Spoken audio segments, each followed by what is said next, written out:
1000 रुपये अगर आप SIP करते हैं और वो भी 10 सालों के लिए करते हैं, हर महीना में अगर 1000 रुपया आप डिडक्ट करते हैं, म्यूचुअल फंड्स में इन्वेस्ट करते हैं, तो आपका 10 साल में कितना जाके वैल्यू बन सकता है और 10 साल बाद आपका कितना रिटर्न मिलेगा और कितना पैसा अगर निकालिएगा 10 साल बाद तो कितना आपको टैक्स देना पड़ेगा, उस चीज़ को भी हम लोग देखने वाले हैं इस वीडियो में।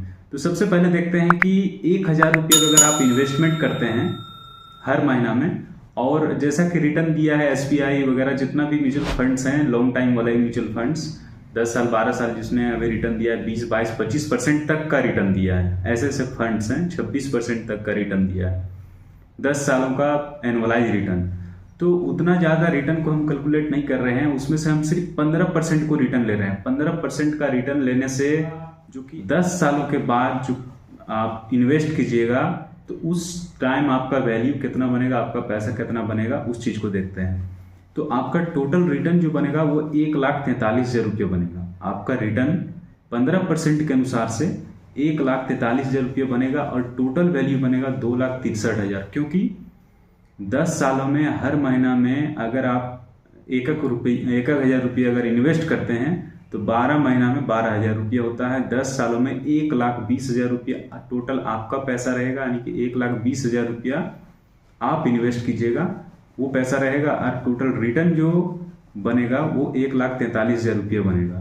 तो 1,43,000 और आपका जो इन्वेस्टमेंट अमाउंट है 100, यानी कि 1,20,000 और 1,43,000 2,63,000 रुपये टोटल आपका बनेगा। लेकिन म्यूचुअल फंड्स में होता क्या है कि 15% को हम कैलकुलेट किए हैं, लेकिन उससे ज़्यादा भी रिटर्न बन सकता है, उससे कम भी रिटर्न बन सकता है, कभी 10% भी रिटर्न बन सकता है एनुअलाइज रिटर्न। आप ये डिपेंड करता है कि कौन सा सिचुएशन में आपका पैसा कटा है, यानी मार्केट का स्थिति क्या था उस टाइम।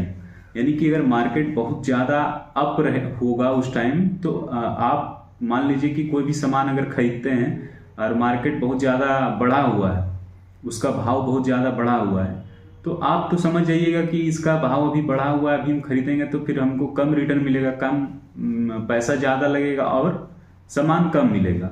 उसी प्रकार से इसमें भी होता है कि आप जो 1,000 रुपया हर महीना में इन्वेस्ट किए हैं वो किस तरह से आपका इन्वेस्टमेंट हुआ है, या तो पूरा हाई में हुआ या डीप में हुआ या मीडियम में हुआ, यानी कि उस टाइम बाजार का रेट किस तरह था, शेयर मार्केट का रेट किस तरह से था उस यूनिट में जो आप इन्वेस्टमेंट किए हैं।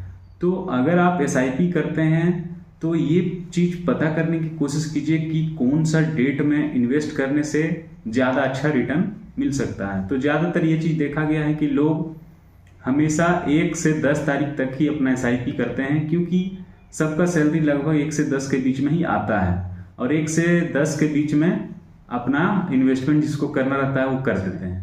थोड़ा मार्केट गिरता है, अगर आप उस टाइम में थोड़ा सा सोच समझ के पैसा को इन्वेस्ट करते हैं तो आपको ज़्यादा रिटर्न थोड़ा मिल सकता है, और नहीं तो फिर कोई भी एक स्पेसिफिक डेट सेलेक्ट करके अपना पैसा इन्वेस्ट करते रहिए। 10%, 12%, 15%, 20% जो भी एनुअलाइज रिटर्न मिलेगा 10 साल बाद वो चीज़ आपको दिखेगा ही।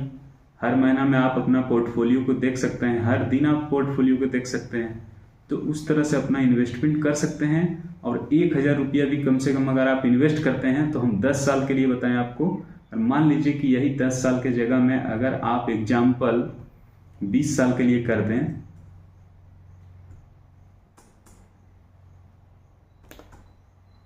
बीस साल के लिए अगर यही पैसा अगर इन्वेस्ट करें 10 साल के जगह में, तो ये रिटर्न हो जाता है टोटल 10,87,000 सिर्फ रिटर्न, और जो टोटल वैल्यू बनेगा वो 13,27,000।